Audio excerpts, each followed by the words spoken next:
Dikira toko piala, ratusan bukti prestasi putra penjual es di Ponorogo, raih beasiswa di ITB. Afan, sosok pelajar SMA N1 Ponorogo yang berhasil meraih beasiswa kuliah di Institut Teknologi Bandung, ITB, mendadak viral di media sosial. Bagaimana tidak? Di balik kesederhanaannya, Afan berhasil membanggakan kedua orang tua yang sehari-hari bekerja sebagai pedagang es dengan ratusan prestasi yang diraihnya sedari kecil. Dilansir melalui unggahan akun Instagram Santosoim Selasa, 8 Juli 2025, kediaman Afan bahkan sempat dikira toko piala lantaran banyaknya bukti prestasi yang diraih pemuda tersebut. Dalam unggahannya, Imam Santoso, dosen ITB sekaligus influencer pendidikan, terlihat mendatangi kediaman Afan dan kedua orang tuanya. Di balik pintu bangunan sederhana itu, tampak ratusan piala yang tersusun begitu rapi. Bahkan saking banyaknya piala yang diraih Afan, sejumlah lemari terlihat sudah tak lagi mampu untuk menampungnya. Piala-piala itu diletakkan pada bagian ruang tamu dengan ukuran sekitar 3x4 meter bersama barang-barang lainnya.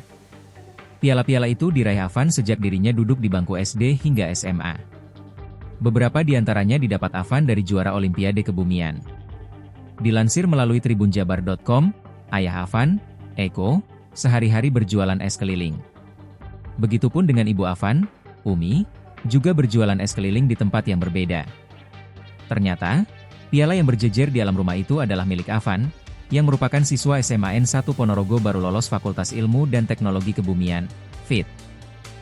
Tidak hanya piala, orang tua Afan menyimpan banyak piagam milik anaknya dengan rapi di sebuah map. Penghargaan yang didapatnya itu mulai dari SD hingga SMA. Keterbatasan ekonomi tidak menghalangi Afan untuk terus berprestasi.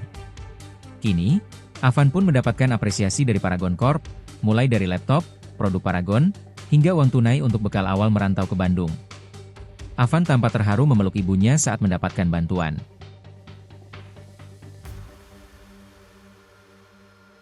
Download Tribun X sekarang, menghadirkan lokal menjadi Indonesia.